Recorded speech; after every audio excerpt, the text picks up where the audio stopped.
From Wish TV and the All Indiana Podcast Network, this is the Business, Equity, and Opportunities Podcast with Scott Sander.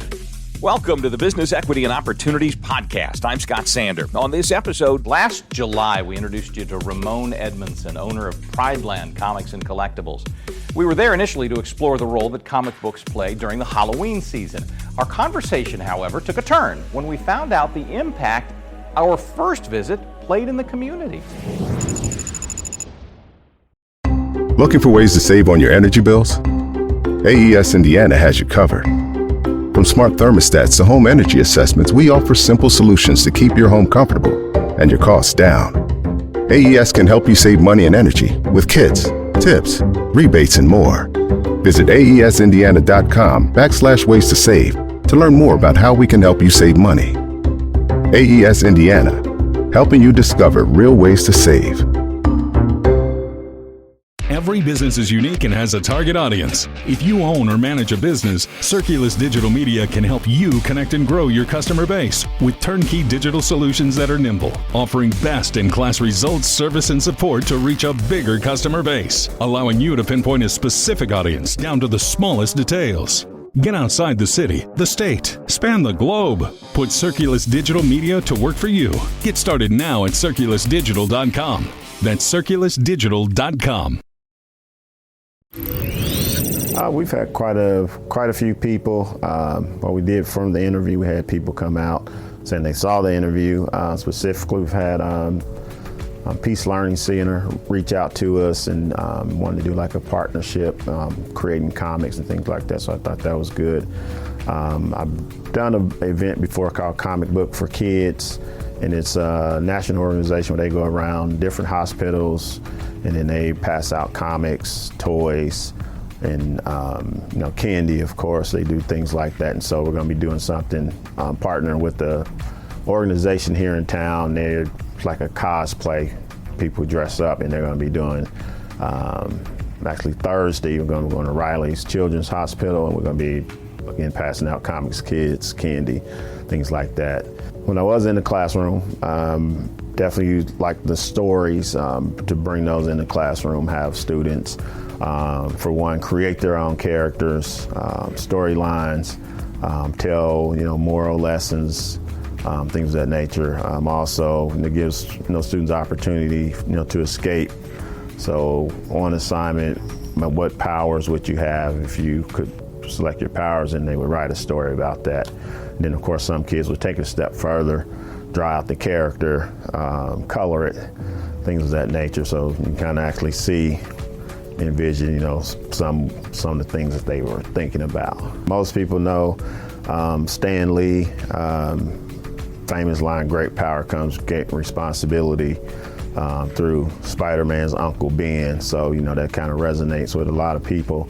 And there's just another, we kind of talking about Batman earlier, even though Batman, a lot of people look at him as a loner. He has a large family of people, who lost parents as well, and that he's kind of adopted and brought them into his own family.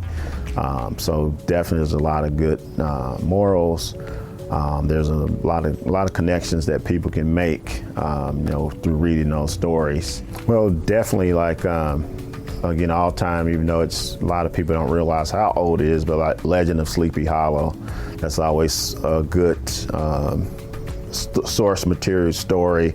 There's been TV shows made, but there's also a comic book as well that talks about the Headless Horseman, Ichabod Crane. And so again, it's also a great way to get students into like classic stories in a graphic novel format, but then they don't know it might be 50, 100-year-old story because they're experiencing it for the first time.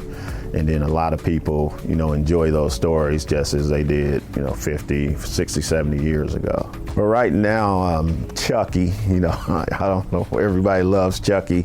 He does have like a TV series that's ongoing right now. So they actually have a storyline where he invades the White House. So, election's right around the corner, so that kind of just fits in with everything. But he's really, Chucky's really popular. Of course, Beetlejuice, they just recreated a new movie. And so a lot of people are into Beetlejuice. And again, it's kind of interesting to kind of see adults bringing their kids in who've seen this Beetlejuice movie.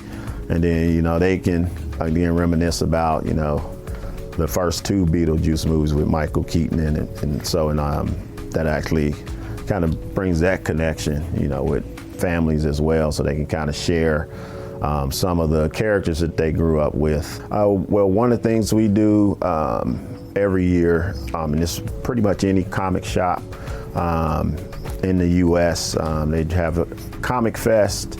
And actually this year, they've been doing that year-round, well, not year-round, but all month long. So they have different things that they send in the stores that we can pass out. And then we have a thing called Trick or Read. And so basically, there's comic books, kid-friendly comic books that we pass out. And they're totally free. Again, you go to any stores in the city, and just to get kids into reading. And then also, it has some of their favorite characters. You have Spider-Man, you have Star Wars, Captain Marvel, and those characters that's been some of them been around for some time. But again, with the movies, for the first time, a lot of kids are just now experiencing those characters. So it gives them, and then also younger generation, opportunity to kind of open up and, read some new stories and just get kids reading in general. Yeah, well, I've done my own comic book, of course, when I was in college. I did pursue to try to get it published. Hasn't happened yet, but it's something I still plan on doing. I actually wrote about 3 novels based on the characters I created. So hopefully one day I'll plan to get those things published. Currently my son, that's his passion, or that's what he's doing for a living, where he's creating his own characters, also drawing popular characters that people like, and just showing him, giving his how he expresses himself, and just showing those different mediums that he to use to express his artwork. Our thanks again to all the contributors who joined us for this episode of the Business Equity and Opportunities podcast. We hope you found it enlightening, useful, and inspiring. You'll find more information about the show on our website, BEOshow.com. You can watch Business Equity and Opportunities Sunday mornings at 10 on Wish TV, or live stream it through wishtv.com. Each week we provide 7 full segments with topics ranging from how to get started and how to access capital to the day-to-day running of your business and questions about accounting and bookkeeping. We feature business news and trends and always share a success story from one of our contributors. Join us next time for more insights into the world of small business. Be sure to sign up for our Business Equity and Opportunities newsletter to get even more valuable, up-to-date information. And if you have any questions or you'd like to be part of our show, please email us. The address is beo@wishtv.com. We'd love to hear from you. I'm Scott Sander. Thanks for listening. Watch the Business Equity and Opportunity Show on Wish TV and access all of our content and share it on demand anytime at BEOshow.com. You can find more podcasts from Wish TV on the All Indiana Podcast Network at allindianapodcastnetwork.com.